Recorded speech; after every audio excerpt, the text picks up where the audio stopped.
Okay. Got it. All right. Well, once again, thank you guys for being here this evening. I do want it to be known to posterity that Steve Stone was the prime mover in getting this organized, and Bill Stewart and Reese. And, you know, I have to say, a lot of you Emeritus folks are still showing your value to NARPA, just the ways that you keep things moving forward, even when you are not on the active board. The newcomers are going to be grateful for what you've organized for them tonight. So thank you for that. I'm Kwame Blankson. I think we all have done introductions at our last board meeting. Hello again to Samantha, formally. And I'd like to just jump straight into the NARPA 101 that Bill, Reese, and Tom have coordinated. Tom Barrett. Hi, everyone. I think I probably wasn't at the last meeting, so it's good to see everybody here. I think Bill, Reese, and I are probably the old timers on this call. So, you know, I'm just I'm amazed that, you know, thinking back, it doesn't seem like so long ago. I remember vividly my very first NARPA conference, but it was 1985. It's probably before some of you were born. And, you know, we've got this organization that's, you know, it's going on, you know, officially the first NARPA began in 1980. But we found out over the past couple of years, it came out of sort of discussions, and it's even a little bit older than that. But I think the first real gathering would have been 1980. So, and in all this time, there were like really impressive groups, you know, an effort to set up a consumer survivor ex-patient national desk in Washington. And there was an organization called the National Association of Mental Patients, National Association of Psychiatric Survivors, and many others that have sort of, you know, they materialized. They might have lasted for a few years. Sadly, you know, infighting was not uncommon, and, you know, organizations would kind of disintegrate and disappear. But NARPA somehow has something of a magic formula that, you know, it's thriving after all this time. So, and, you know, pleased we've got a bunch of, you know, active new board members and people who aren't board members, but could be in the future, that are active working on some of the committees. So that's really exciting, and sort of exciting the prospect of, you know, people carrying the torch. Hopefully, you know, there's decades more of NARPA. So, you know, we're trying to brainstorm and, you know, think about what are some of the important guidelines and principles that sort of keep NARPA vibrant and keep it going. So, you know, I'm sure everybody, you know, is familiar with the mission. And I created I'm sort of by default, the webminder. So in the course of our sort of brainstorming and thinking about orientation materials, there's this excellent article that was, you know, written 20 some years ago by Ray Unziker, who was for many years NARPA's president, you know, in a major force, NARPA in the 1990s and through the turn of the century. And there's this piece that's on the website called, I think, Mental Health Advocacy from Then to Now. So it sort of discusses the beginnings of NARPA and where it sort of fit in with other organizations that were active at the time, with, you know, things like the ADA, the PAMI Act, which was in the latter half of the 1980s, that gave rise to the PAMI programs. So, you know, it kind of puts things in perspective and gives some history, which is useful to have as background. That's fairly short. And then there's another article by Judy Chamberlain, who's another longtime NARPA board member. I imagine most people are, have heard her name. And it's a bit of a longer article that dates back to 1990, but it also, gives some very helpful background and history. So Bill, Aris. Well, Tom, before you finish, I have a question for you, and this may be a good way to start this conversation, but I have heard for years the rumor that it was NARPA that was responsible for developing the Protection and Advocacy for Individuals with Mental Illness Act. And I think that that's an important piece to share with our new members and prospective members, that we have had an impact. The idea was that originally, when the protection and advocacy systems were developed, the focus was on individuals with developmental disabilities. And then there was the client assistance program. But when there was discussion about individuals with mental illness, I think it was NARPA that stepped up to the plate and indicated that there was a need for an act to give us authority in the protection and advocacy systems to advocate on behalf of individuals with a diagnosis of mental illness, but also develop the Protection and Advocacy for Individuals with Mental Illness Advisory Council to make sure that the PNAs were actually informed by individuals that were having direct contact with the mental health system to help shape their positions on different issues. So I just want a validation of that. I saw you shaking your head. I think that's accurate. I wish I knew more about the real nuts and bolts type details.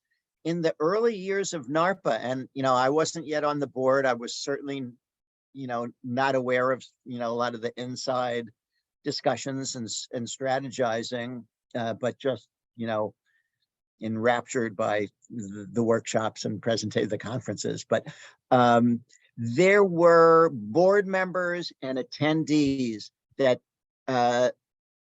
were at the time still a majority of advocates focused on sort of the PAMI end of things in the protection and advocacy world, but there were quite a number of folks, including board members, who were involved with folks with developmental disabilities. And that may have been strategic because they may have been the sort of more progressive folks within the protection and advocacy world that recognize the need for the PAMI programs.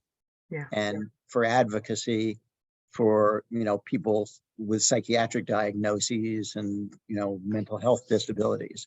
And there were public hearings held by, it was a subcommittee of DHHS led by former Connecticut Governor Lowell Weicker, who has a child with developmental disabilities, that led to the drafting and creation of the PAMI Act. And I think it was enacted in 1986, if I'm not mistaken, right? Right. So I think that's accurate. I wish I knew more of the, the background details, but it's also, NARPA people were very involved in advocating for the passage of the ADA. And so been involved with really the history and the evolution of this civil rights movement for a lot of years. And I noticed Nancy had put a comment in the chat, so I'm going to defer to her. Yes. Thank you, Aris. As some of you may have seen in the emails that were floating around, I had a previously scheduled meeting for 7, so I couldn't do this at all. That got moved to 7:30, so I have just enough time to slip in a little bit. I know later on you will be talking about the committee structure and what the committees are doing. So I just want to talk briefly about the, oops, I don't know what that noise is. I think I can stop it. There we go. I am the chair of the Public Policy Committee. And I believe Kathy and Tom are both on the Public Policy Committee as well. Tom, did that thing get posted to the website? I didn't get a chance to do it yet, but Okay. I'll get to it tonight. Yeah, funeral's tomorrow, so let's get it up before the Yeah, funeral. yeah. I believe that two of the new board members are members of the Public Policy Committee. Vesper, I know, and Anne, are you? Who else is on the Public Policy Committee? Anybody else? No, okay. Well, I'm just talking to Vesper then. So, what we generally do is when there is an issue that is brought to any of our attention, either for the people think NARPA should respond to somehow in writing, whether there is, and this is most of our work, whether there is a sign-on going around that people think NARPA should sign on to, or whether there is an amicus brief. We've been doing a lot more amicus stuff lately that NARPA should sign on to. It goes through the Public Policy Committee. And it's become a very pretty straightforward process after, I think, a long time of it being really a bit of a nightmare. I will send out information to the Public Policy Committee about whatever the issue is. Ask folks, there are other people on the Public Policy Committee who are not on this call. I will send information out, get responses back from folks as to whether they think it's something NARPA should be involved in or not. If it's a sign-on, it's a pretty straightforward process. If it's somebody wants us to write something, that's a little bit more difficult. And if anybody who is not on the Public Policy Committee is interested in doing some writing for NARPA and public policy, just shoot me an email. Vesper had his first foray into writing something just yesterday, and boy, did he get it out fast and beautifully. It was a piece I was thinking that it would be important for NARPA to issue a statement on the death of Judy Heumann. So that's been drafted and Tom's going to post it tonight. I am going to call a meeting of the Public Policy Committee because I think it'd be fair to Vesper to see who we all are. And so we can talk it over, share the policy that we use for getting stuff out. But it's become a pretty smoothly operating committee, except when we need some writing. So like I said, if you want to write, just let me know. But we're doing pretty well. So that's my piece. And then I can just get off and let you guys continue your meeting. Well, Unless you have Nancy, any before questions. you get off, I just want to inform our newer members that this has been a development just over the last couple of years, and it has been an astounding movement and growth within NARPA to take public positions on a regular basis on issues that are brought to our attention. I think you have done a fantastic job. It used to be that the focus of NARPA was basically the conference. And I have always felt very strongly that NARPA had a stronger voice than that, and that the NARPA was good, the conference is good, but we want to have policymakers look to NARPA when they are making policy decisions. And Nancy, with your leadership, I think that is coming to fruition, and I just want to give you props. Thank you so much. I'll add, thank you.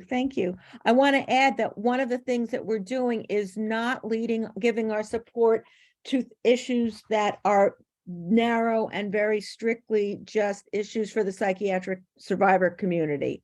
But we're looking at the disability world much more globally. So the amicus brief that we just signed was about a young man who needed accommodations to take the bar exam, and he couldn't get them. Now, first glance, you can say, well, that's not really related to NARPA, but of course it is, because we have plenty of people who would need accommodations. And so by broadening what we look at, we're still serving sort of our community. And thank you, Aris. I'm really happy that NARPA is become a go-to. I'm on a bunch of lists where people who are putting out sign-on stuff. And so I try to know when stuff is happening. If people hear of anything that's happening that they think NARPA should support, particularly with a sign-on, because that's the easiest, please don't hesitate to let me know.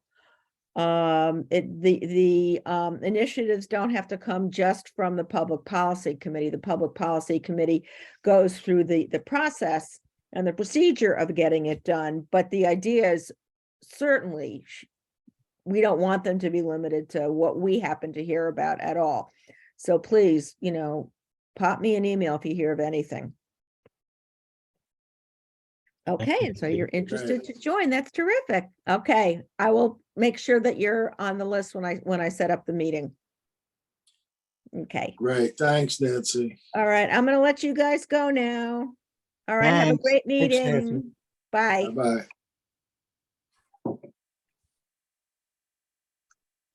So if we're picking up with where Tom left off, I think I'm the next person to talk about some of the history of NARPA and some of the stages we've gone through. Is that okay, Kwame? Is that okay, Steve? Yeah, Okay. that's fine. I'm going to stop my video because I keep getting freezes. So I'm going to just come in and out on video. So I am Bill Stewart. I am from Kentucky. Once upon a time and in a land far away, I was a clinical psychologist. Part of the beauty of NARPA is that members of the organization are people with lived experience, former mental health professionals like me, and attorneys, and sometimes combinations. I'll be really brief because I think I'm going to fade in and out as well. There were three high points or noteworthy points that NARPA went through in my experience that I think we should share with new members. First was, and Tom Barrett, you probably know the date of this, NARPA voted as an organization to oppose all forms of coercion in the mental health system. Yeah, I'm not sure about the date, but I know there were very early on, there were debates about, some people on the board and attending the conferences on things like forced treatment. And there were people that were abolitionists that wanted to, make electroshock illegal. And, then there were other folks on the board that felt that NARPA is about choice. And, those discussions sort of were always ongoing. And it was probably sometime around the turn of the century. Does that sound right, Aris, Bill? Yes. That NARPA came up with that, real clear, forthright Yeah. policy statement.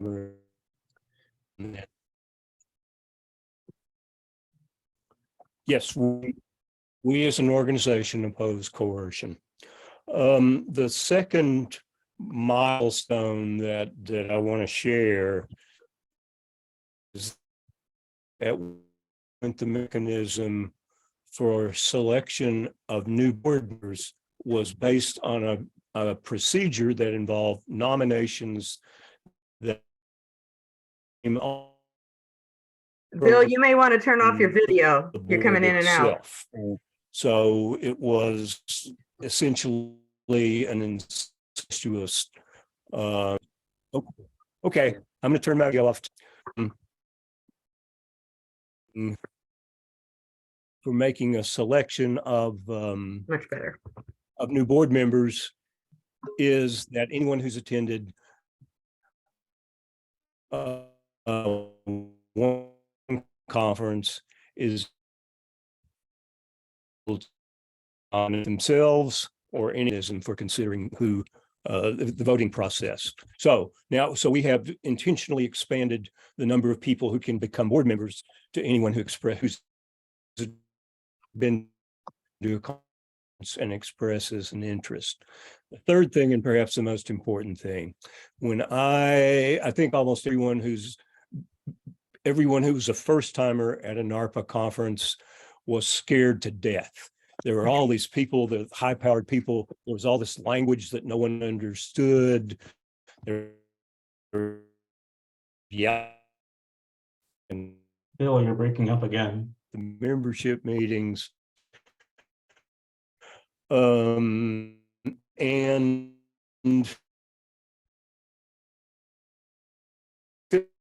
probably okay. So time shifted to a mentoring model for people who were attending the conference and becoming interested in NARPA activities. So I would like to think that if a person attends the conference attended the conference for the first time in Connecticut environment. So opposition to coercion. Did anyone hear anything I said? I heard a lot of it, Pieces. Okay.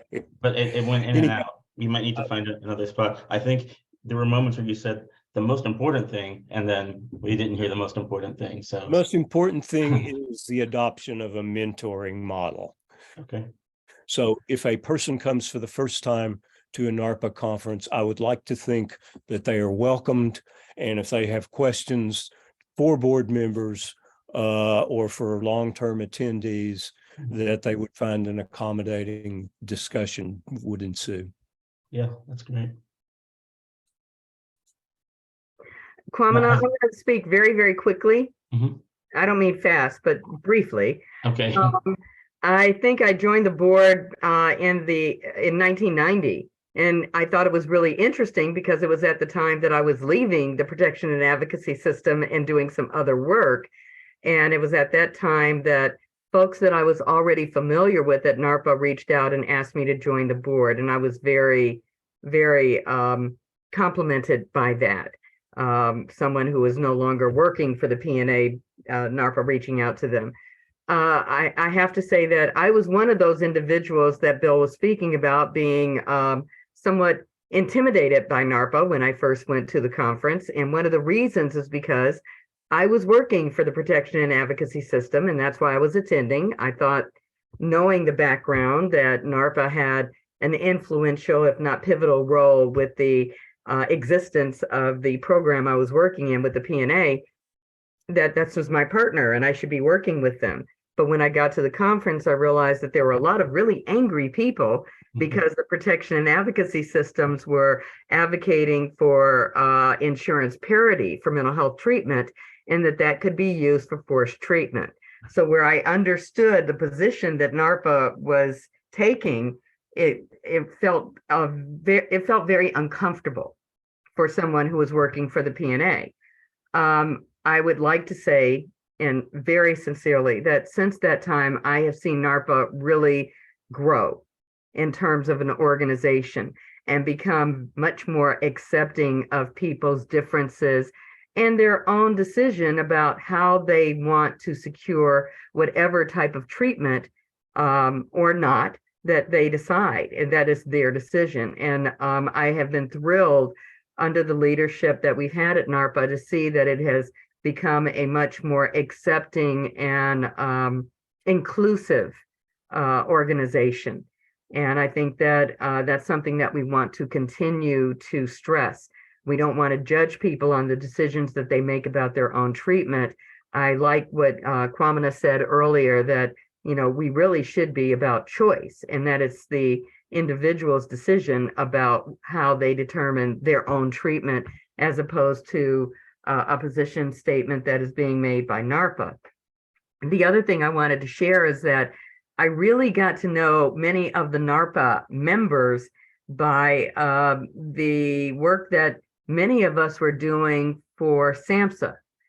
SAMHSA recruited individuals from various states to come to Washington, D.C. on an annual basis and to review the annual report from the different protection and advocacy systems on the work done within the protection and advocacy for individuals with mental illness.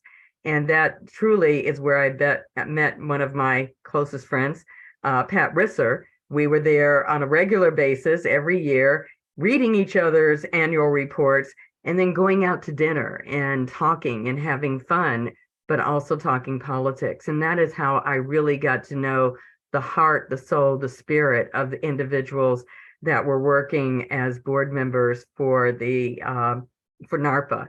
And that really kind of secured my position within NARPA, my desire to continue to work with those folks. I think that if you've attended a NARPA conference, you will hear people saying, "This is my tribe." And that was what I felt whenever I was in the presence of all of those individuals. I think that's also a statement that SAMHSA recognized the talent and the dedication of a number of individuals that were already very actively involved within the movement, and was working with them, paying them to come to DC and do these reviews of the annual reports. But then to continue to work with those folks on a different level, it has meant a lot to me, and this is my tribe. I'm grateful to be here. Thank you. That's awesome, Reese. I actually have two questions, one for you, Bill, and one for Reese, just if not for myself, but for the future. Bill, you mentioned that we are taking a mentoring model for how NARPA welcomes new participants in the things that we do. And Reese, you mentioned our balance of nuance versus being all-encompassing. Has that ever come back to bite us in any way? And what do we have in place to help us navigate the fine line between one and the other? I know you and I, Reese, encountered a gentleman who came to the last conference, and he seemed to be of sort of a different mind in some very significant ways, but he was still welcome to be there. And I was thinking, wow, if I was paired with him as a sort of a mentor to say, hey, here's what we're all about, there would be some things that I think would lead to maybe even fisticuffs, because he was pretty impassioned about some things. So I'm wondering from you wiser folks, how do you see what NARPA is becoming and look forward to determine how to keep it what you'd like it to be? Because so many different points of view come to our conferences and hopefully leave more open-minded and more educated, but we're still going to run into people from places that we would not go. I don't recall any specific time or incident that we felt like we were at risk because of our inclusiveness or because of the positions that we were taking. But I think that is part of the power of our board meetings. When we are put in a position where there is a controversial decision that has to be made, we need to be able to freely discuss within our own organization the pros and cons of that decision and the repercussions of it. That is not, I have never found that to be something that would cause NARPA not to take a decision, make a decision and take a position on a particular issue. But I think that we all feel much more comfortable when we have vetted that within our board meetings and feel comfortable with the pros and cons having been thoroughly discussed in the decision that is ultimately made. But I will defer to Bill.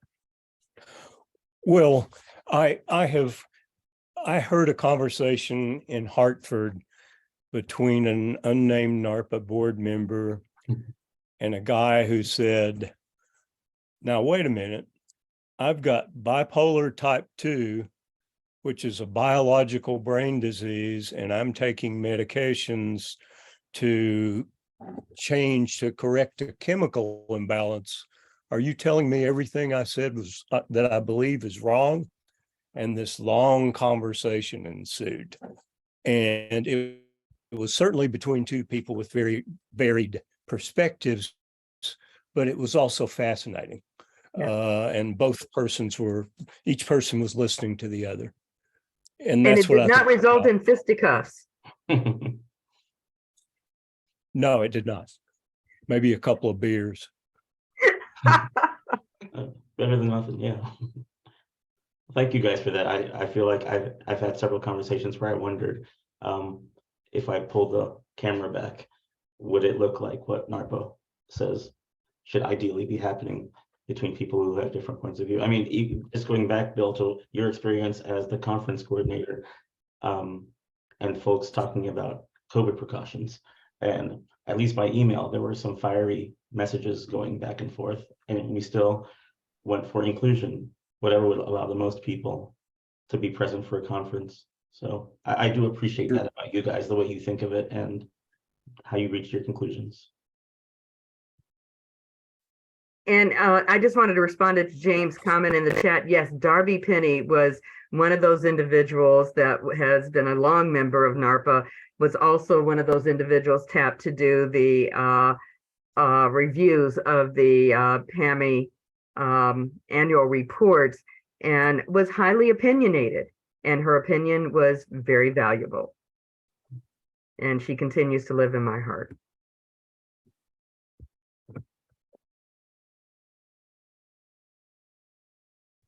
So Kwamina, transitioning back to you. Okay, so that's it for NARPA 101. That's it. Guys, that was great. Well, we always have a lot more information to give, but there's a lot of material to get through. This is true. This is true. So You we know, and thought when we'd keep it brief. when we put together the orientation, I mean, there is a NARPA 101 session at the conference that the Emeritus members do every year. And that's certainly something, if you're interested in a fuller version of this, you can attend. Or, at some point, we may even want to consider doing a webinar on the history of NARPA for our own training and record it and have it something for the archives, because there's things I'm learning tonight myself. As long as I've been involved with NARPA, I'm still learning about it, and it's fascinating. So thanks, everybody. All right. Steve, do you know whether the session in New Jersey was recorded? I don't remember having a conversation about that. The NARPA 101, yeah. I don't know if that was recorded. No. No, Bill? Okay. I didn't recall asking about it before Tom and I started our session. So, okay, thank you. Maybe we should consider doing that for posterity. Yeah. NARPA operations. So just to give you the overall big picture, one of the most important documents that you'll have in your possession will be the roster of Emeritus members and current active members. I always like to start with the linchpin, that being our administrator. And as she always says, I was one of her kids at the University of Alabama School of Law, where I first started working in the protection and advocacy world, and coming back to NARPA and finding that she was slogging away in the trenches in her own way. It was a nice reunion, but Anne sort of holds things together for us so that we can do the things that we do well as a board.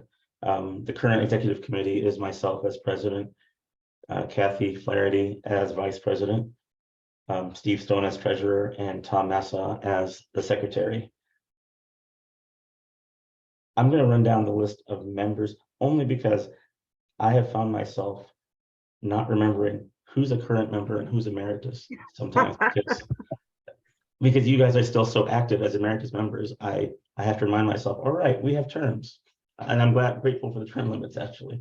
So Nancy Allisberg is a current board member. She's in her second term, which will end in 2026. Do you guys mind me reading this? Because I was assuming that everybody doesn't have this up. I just want to do this for perspective. Is that okay? Arthur Bear is in his second term, which ends in 2024. Christina Kapp is a newbie. She's in her first term, which ends in 2026. Vesper Moore, first term, ending in 2026.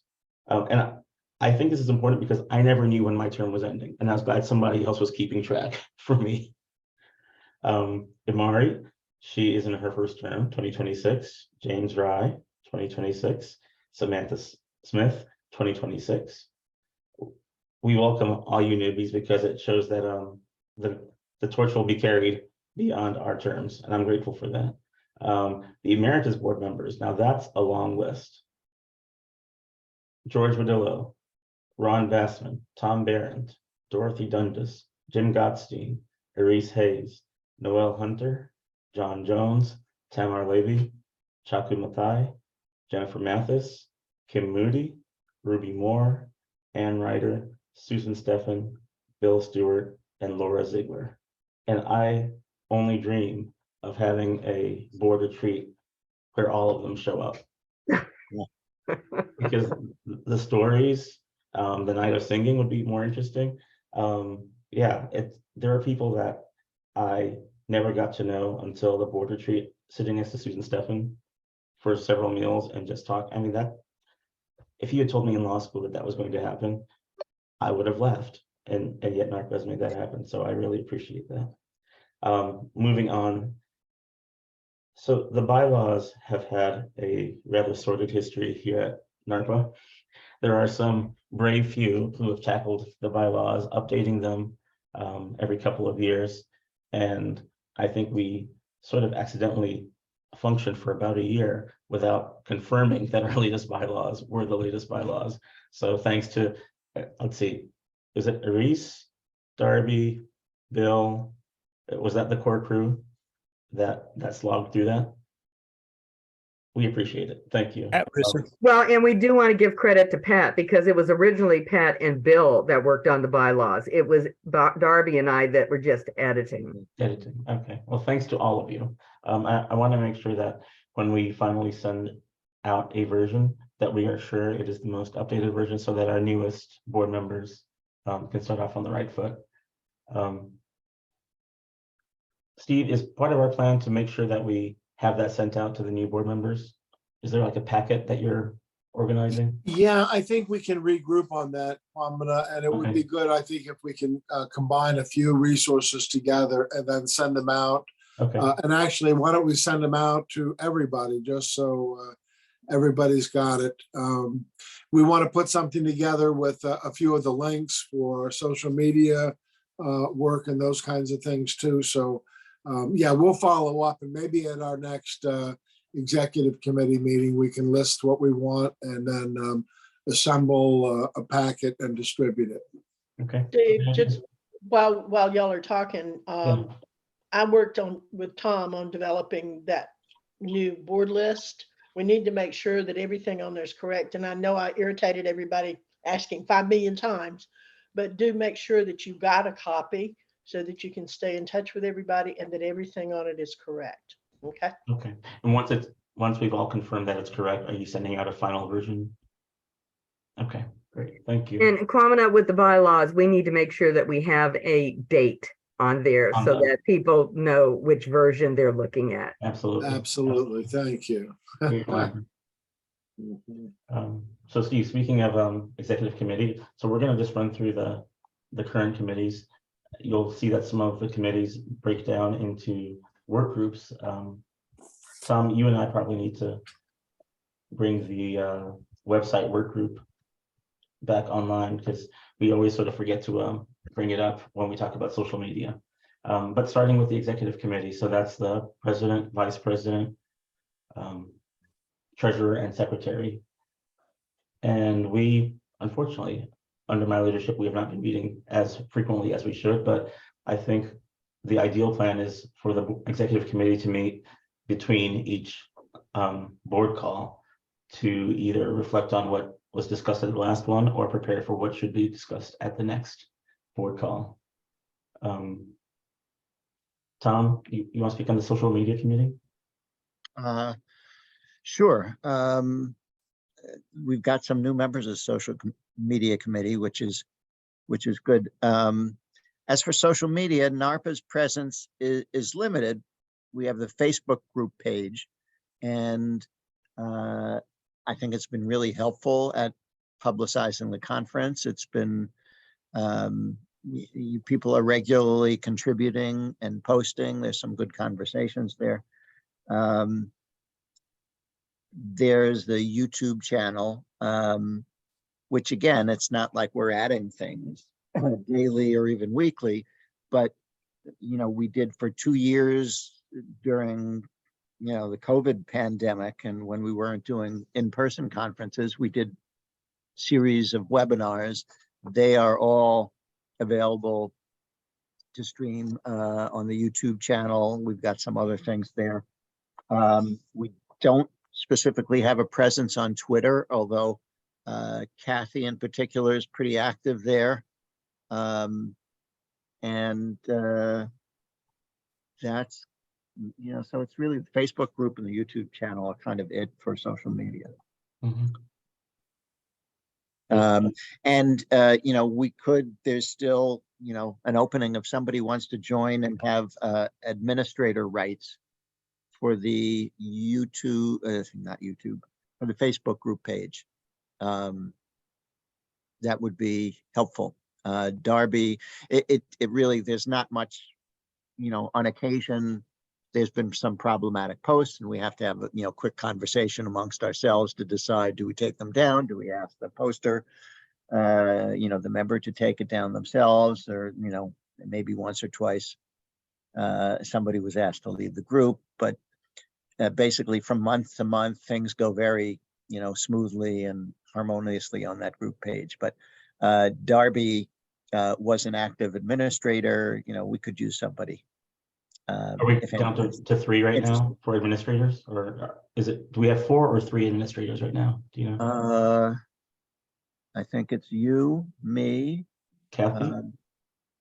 Kathy. So we have 4. Okay. We have 4. So I mean, we don't desperately need somebody else, but if It would be anyone's awesome. Yeah. interested, that would be good. And I'd be happy to drop off the administrative part of the group if somebody wants to join in on that. I don't need to do that. The Okay. only thing I ever do is I really approve people if they answer the membership questions. Yeah. Yeah. That's what I do. Kathy, we do appreciate your spicy commentary. Yeah. All right. Thank you, Tom. Public Policy Committee. Oh, Nancy's already gone. Sorry, I forgot about that. Conference Committee, Bill. Okay, I'm going to shut myself off.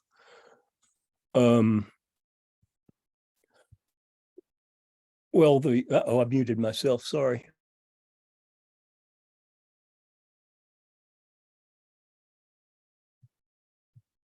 Oh, you're still muted.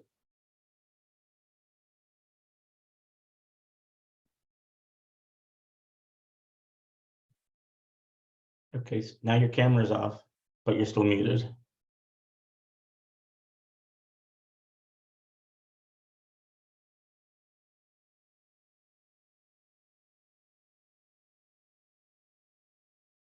Bill, you're still muted. How about now? Thank you. I'm sorry. No, you're good. We put on the annual conference. We select the keynoters. We review the proposals for workshops and select the ones that are on point for NARPA. We select the award winners. And if there's a special event for the conference, we are responsible for that as well. And Marshall is extraordinarily practiced and accomplished. So she knows, she has a form for the RFP. She has a form for registering. It's a simple job, but last year, for example, I think for perhaps 17 workshops, we had 35 proposals. So we actually have to say no to some very good proposals, which is probably the hardest part of the whole thing. But yeah, so far I think the conferences have turned out well when we've been able to put them on. Yeah. Thank you, Bill. Tom, I was going to ask could you provide the snippet of Arthur's work group discussion that deals with what he's doing with the nationwide survey? I know you were helping him with that. And he's unfortunately is not able to join us tonight. Okay. Arthur spearheaded a work group that's, I think got off the ground maybe 5-6 years ago, looking at forced treatment laws around the country. And yeah, I'm not sure if I'm doing it justice.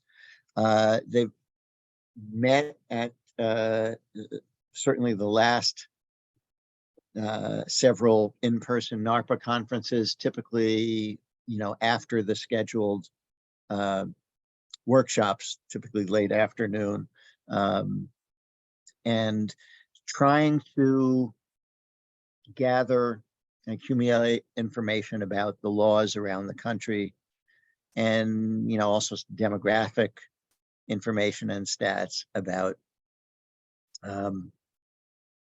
these forced treatment laws, forced treatment proceedings, procedural aspects, due process around the country. David Cohen, who's head of a department, I think at UCLA, who's a major, one of the world's leading experts on psychiatric drugs, wrote an article, and he had a project with some of his students several years back, covering some of the same ground. So we're trying to coordinate with him as well. And ironically, the Treatment Advocacy Center, which lobbies hard all over the country all the time with tens of millions of dollars at their disposal for forced treatment laws and, more draconian laws, widening commitment standards and making it easier to treat people against their will. Their website has some good information about the laws in each of the individual states. So there's some information that exists, but we're trying to get better information, better statistics. And, it's an idea that this can help lawyers and policy advocates at PNAs and people who are doing the work in organizations around the country. Thank you. Yeah, that's great. I applaud you, Tom Barrett, because when I looked up, I was looking at Tom Massa, but you can't tell that I was looking at Tom Massa. But you were off to such a great start. I thought, you know what? Let's see how this goes. And it was excellent. Okay. Thank you, Tom. Okay, Racial Justice Committee.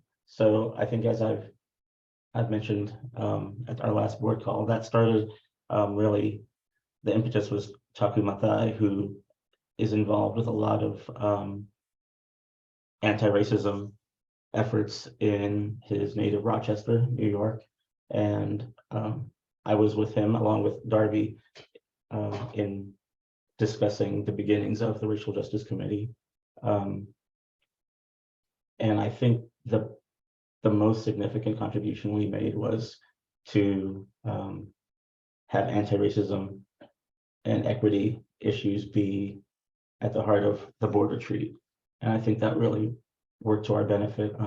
So we were really able to drill down and figure out how not to just sort of put a racial justice veneer over what NARPA does, but actually see if we could infuse everything NARPA does with that sensibility. We have a lot of notes from the board retreat. I mean, I was just looking through mine and I realized that even the deliverables, the things that we have committed to doing, there's so much backstory to each of them with the amount of discussion that went into reaching those conclusions. So I'm hoping that the Racial Justice Committee can actually be part of keeping that fire going, making sure that we don't lose sight of the numerous small conversations that led to the big decisions that we now have in our plan going forward. I think we should also be integral in ensuring that each committee has the tools that they need to keep equity at the center of the decision making, in whatever capacity it can actually work out for each committee. And we did talk about that at the board retreat. So I'm hoping that especially with new blood, not even net board members, but people like Mitzi Sky who want to be engaged in this discussion, that we can find ways to keep the conversation fresh and not let it just become emotions that we go through. and Tom Massoff, Nominating Committee. Yeah, so the nominating committee, if you're looking to serve on a committee that is forward thinking, this is the committee to be on. The Wow. nominating committee, I know. The nominating committee is a committee that solicits and accepts nominations of individuals who are interested in serving on the board. We have a timeline that we have to follow in terms of submitting them to the full board for consideration. So, and then the full board votes, and that is the nominating committee. I would encourage all of you to seriously consider serving on this forward-thinking committee that has a dramatic impact on the future of NARPA in terms of selecting and soliciting applicants to serve on the board. So if you're not a member of the nominating committee, I would encourage you again to consider serving on the nominating committee. Wow. That's the nominating committee. Where do I sign up? Just send me a chat. That was beautiful. Thank you. But in seriousness, the nominating committee currently consists of Aris and Kwamina and myself. Great. Thank you, Tom. Sure. All right, Steve. hand me comment. Very briefly, I think everybody on this call has received the proposal that we discussed a couple months ago, and then about forming a PAMI work group, and then the agenda for the meeting that's going to occur 2 weeks from tonight. So I don't really want to spend a lot of time on this, just to say that this really emerges out of several different pockets. One of those being our pre-conference and the energy that has really been created around that. And I know Tom Massa had a lot to do with kind of reinvigorating our pre-conference. There's been other things going on. I know there's been discussions, for example, with our, what Tom Barrett's been involved with a kind of quarterly a Zoom or communications, trying to help PAMI councils network and strengthen their collaboration. There's been conversations that we've got several PAMI council members on our board.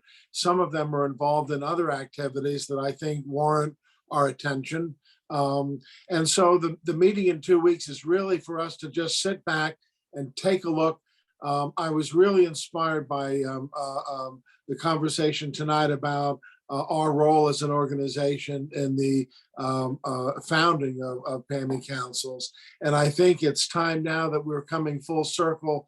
I think there's been some, maybe some mission drift, maybe some frustration, maybe some things that aren't going as well as they could be. And it's an opportunity now for us to sit back and reevaluate that. So that's really the purpose of the meeting. And we'll see there's a few areas that we're going to talk briefly about, and then hopefully we'll talk about some next steps and where do we want to go from here. So 2 weeks from tonight, and we'll look forward to that conversation. So thank you. Thank you, Steve. So Steve and others who are going to discuss governance and the expectations of being an NARPA board member. Yeah, thank you. Like many of you. Can I have 2 minutes to sort of talk about the office when y'all get through with all this? Just so Yes, people yes. will know how things are run. Actually, Ann, we had you up on the agenda and somehow we slid right over that, didn't we? Oh, You were Okay. going to talk there before we got into our committee. So if you want to go ahead now and share a little bit about Oh, that. I feel that'd be like I'm great. busting in. I don't mean to do that. I No, just no, want new please. folks not at to all, know please. how things are run. Just so you know, I'm Ann Marshall. I'm your administrator. There's sort of 3 prongs to my job. I've sort of figured out. One is day-to-day operations. I work with Steve to do the financial reports, with Kwamina. This office is just sort of a clearinghouse where all things come in and go out, all of the conference responses. So it's my role to just sort of act as a clearinghouse to make sure everything gets out to committee chairs and to the board, to gather information for the board as they need it, like information about places for the conference, those kinds of things. So it's sort of a clearinghouse. Financial, our office is not a brick and mortar office. It is an office in my home. We do have all the technology we need to do it from here. So, and we operate, just so you know, we do operate on a shoestring. This organization has a very loud voice and a very strong voice for a very small budget, which people have been really, really good about. The second part of this job, which I consider part of my heart and soul, information and referral. Of course, we're probably the people, as Tom, Kwamina, Steve, everybody knows, they come to us when everything else has failed. We have certain procedures of people that we send information and referrals to. My background was talking about payment councils. I started out with the payment councils in the mid-'80s. My husband and I started the first consumer survivor group in Alabama, one of the first in the South, started the first payment council. So I've grown up with all of that, and we know the resources through NARPA, through all of the experience of the people on the board, and I know where to send things to have them answered. Then the last thing is, of course, the conference. I work with the conference chair. I help find a site once the board has determined the place. It's just sort of, like I said, we're just sort of a clearinghouse. That's sort of my role, and I love it. I've been doing it since 2004. This will be my 20th year coming up. So thank you all for that. And that's pretty much it. If anybody's got a question, I'll be glad to answer it. But otherwise, I just wanted people to know how things operate. You can always send me a query and I will get it sent out to whoever can answer it for you. Or if you need information, if you need a resource, a P&A contact, anything like that, we'll be glad to do it. Thank y'all. Thank you. I Ann. just wanted Thank you, to, if I can have a moment, I served, this goes back many years, as treasurer of NARPA for probably half dozen years, and just piggybacking on what Ann just said. So, as board members, you're fiduciaries for the organization. So you've got this new, wearing this hat of making sure that NARPA stays financially viable and afloat, is able to, keep on doing what it's been doing for so many years. And Ann is absolutely right that NARPA runs on a shoestring. It's basically an all volunteer organization, and gets paid a modest stipend for the tons of work that she does, but it's a all volunteer organization. The conferences remain NARPA's largest source of revenue. But that's very tricky. If we don't have enough attendance at a conference, NARPA loses revenue. And there have been years where NARPA came pretty darn close to going belly up for that reason.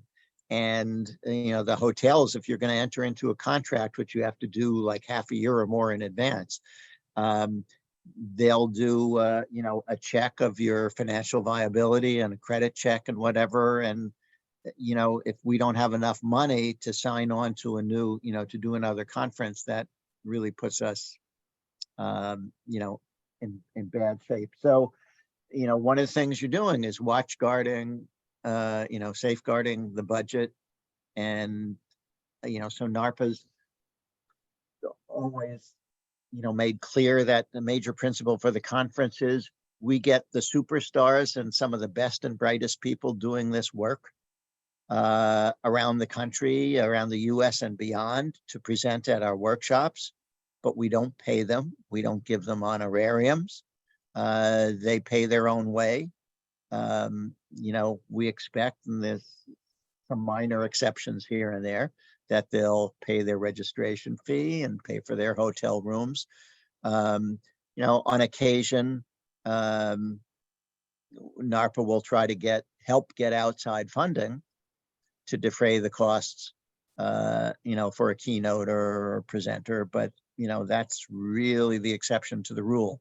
So, we don't take any money from the government ever. We don't take any money from, any organization that has anything to do with, psychiatry or the mental health establishment or managed care or pharmaceutical corporations. Absolutely not. We can accept money from foundations and grants, and that's probably something for board members to be looking into. Like if we want to go to the point where we can do hybrid conferences, that's going to take some fundraising. And anyhow, I just wanted to really impart the fact that, you know, you're safeguarding NARPA's treasury just to allow this organization to keep doing what it's been doing. Just so everyone does know, we do have liability insurance. That is one of the things that we pay. Yeah. So we do have board liability. So everybody will know that you are protected in those ways. Officers and directors liability coverage, absolutely. And thanks, Bill. I know you have to sign off, but thanks for joining us tonight. I don't know, do we have, are folks good for another 10 minutes or so to go over this last piece, or do you want to do that another time? I'm good. Okay, all right, very good. And just to piggyback on the conversation here, at the retreat we had in December, one of the tasks I had was to explore the possibilities of some type of development committee or group for NARPA, that we could look at some fundraising. And there's some simple things that we may want to consider. So that's on my radar screen, and I'll be getting into that in the next couple of months. But right now we need to get through the orientation and get this PAMI work group going, and then we'll revisit that. But yeah, thank you very much for those comments. All right, let's just talk for a minute about governance and boardsmanship. And I think all of you have probably served on boards before, so this isn't really intended. I don't mean to sound condescending, or I think it's always good for us to refresh ourselves and to revisit some of these things. So these are really what I would consider some key principles of governance and boardsmanship. And before we go any further, to my sisters on the call, is boardsmanship a sexist term? Because I struggled with that. All right, we're good with it? Okay, well, I'm going to stick with it unless you tell me otherwise. All right, well, first thing, and I gave you a handout. I wasn't going to try to do a shared screen thing and all that tonight because I'd just be overwhelmed with it. So I gave you a handout, and I'm just going to kind of walk through some of these points. And please, anybody chime in. I don't mean to be the sole presenter here, but if you've got some thoughts, comments, an example of something, please don't hesitate to jump in. But when we talk about principles of governance, we have to think both about our individual responsibilities and actions, and then our collective role, right, as a board. Because really, we have no authority as individual members. None of us can speak on behalf of NARPA alone, okay? But collectively, we are the final authority for NARPA. So it's important to keep that in mind, that alone we're an important voice at the table, but we don't carry any weight. We can't do anything or act on behalf of NARPA in any way. We can only do that collectively, and we do that through having our formal meetings and taking action after discussing things. Tom mentioned some things about fiduciary responsibilities, and there were three key indicators, or three key duties that I wanted to mention that I think are really paramount. And one is the duty of care, that all board members need to stay informed and ask questions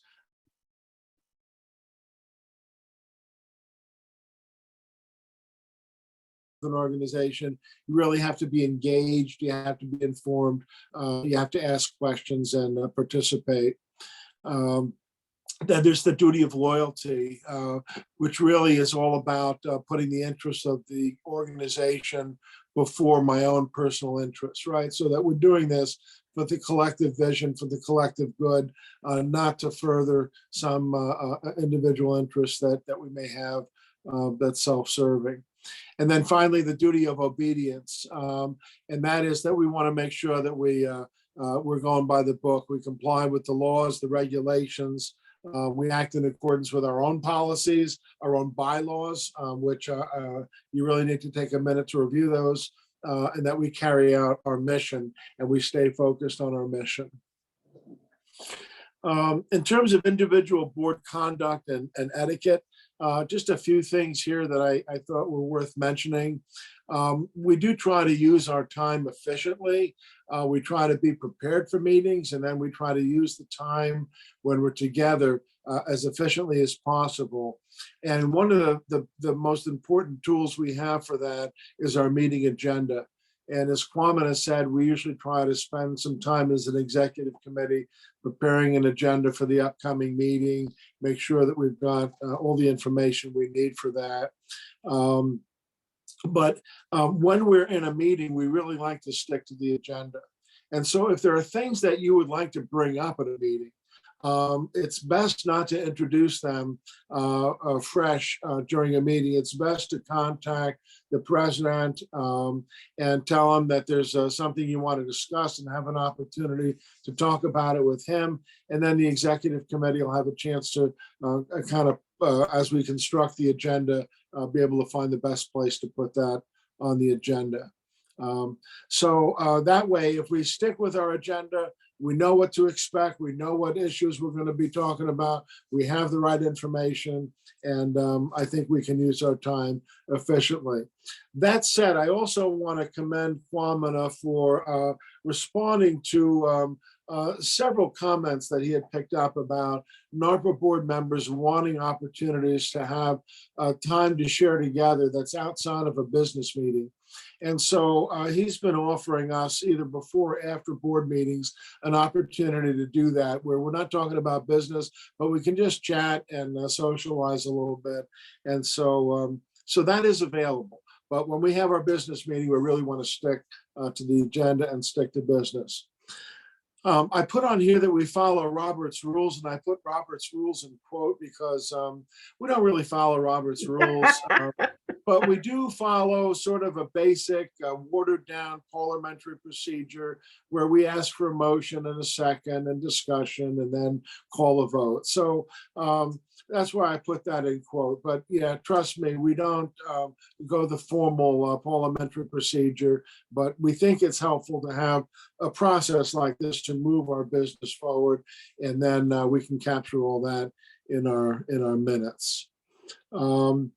You know, the other things I put on here are things that I think we all embrace, and those are, you know, we treat each other with mutual respect during our meetings and all the time. That we're transparent, there's full disclosure, there's no hidden agendas.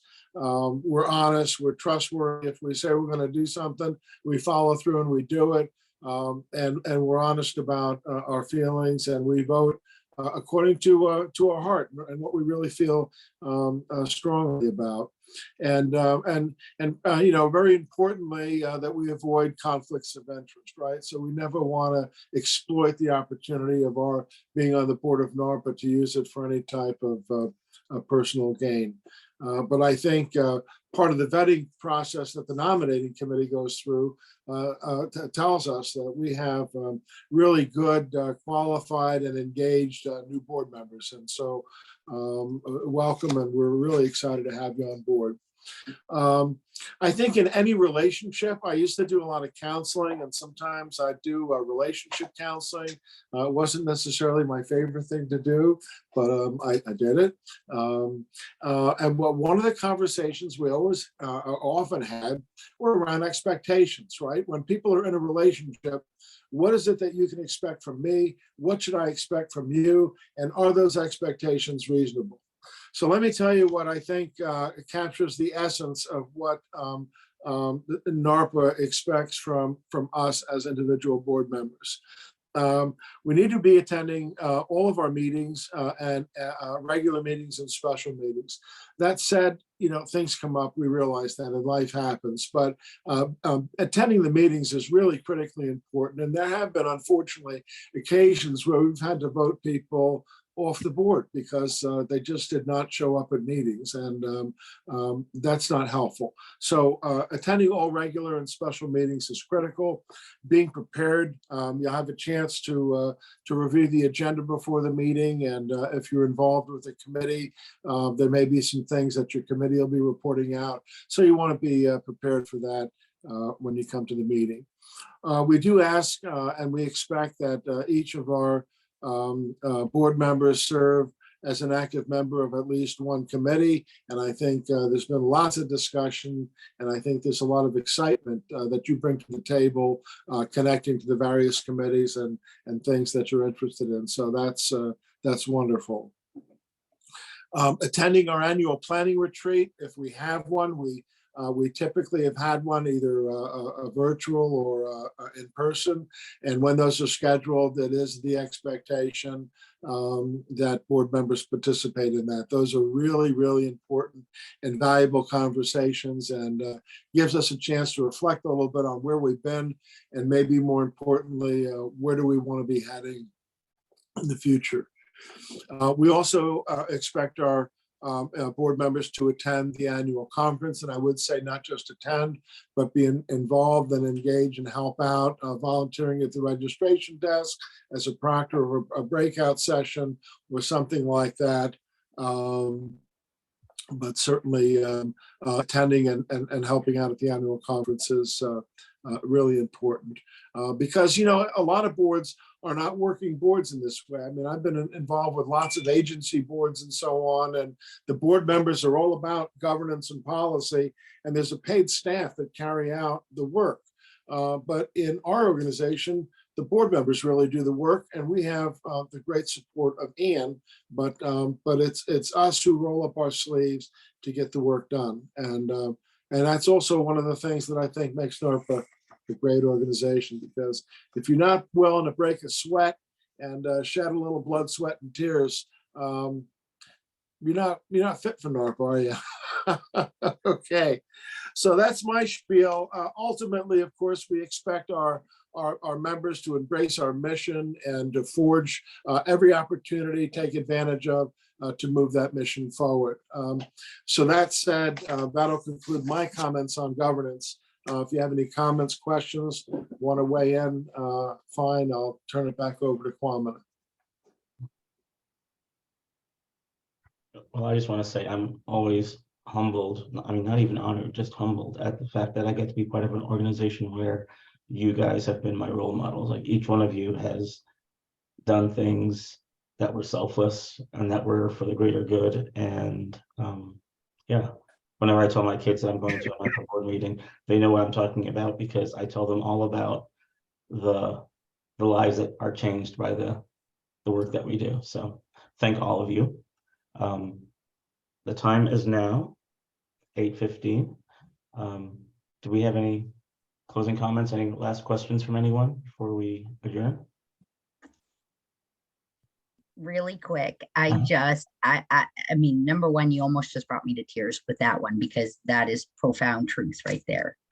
Because I am absolutely floored and overjoyed to even hear, I mean, everything today, but the foundation of PAMI and where NARPA had the history piece in it. Like, I actually thought I was going to start crying, because it feels so full circle, because there is such a need for that advocacy element again. And so I tip my hat to Steve for putting that, you know, together. But now is the time, and we have the history to back us. And I had no clue of it, so I can't even express the level of gratitude for that groundwork and that foundational push, because absolutely, now more than ever, it is really needed to have that seat at the table and that voice to be respected and honored. So tonight was so valuable and so important. So I just want to state how much I appreciate it. And you know, I will tell you, when I first really thought looking at the PAMI element, I had no clue. And all I can say is divine full circle, because I could not align more with an organization. The character of everybody on the board is just, yes, humbling is the word, for sure. And I'm really grateful to be a part of this. And I had to share it because I was brought to tears almost 3 times tonight. So this is so important. And yeah, you guys all touch and affect so many lives. So thank you. Thank you, KK. All right, guys. I appreciate your time. I appreciate your hearts and the fire that you bring to this discussion, but I appreciate you saying good night too. Thanks, everybody. Good It's night. good seeing all of you. Everyone. Bye, thanks. Thank Steve, you. thank you again for Bye-bye. organizing this. Thanks. Bye.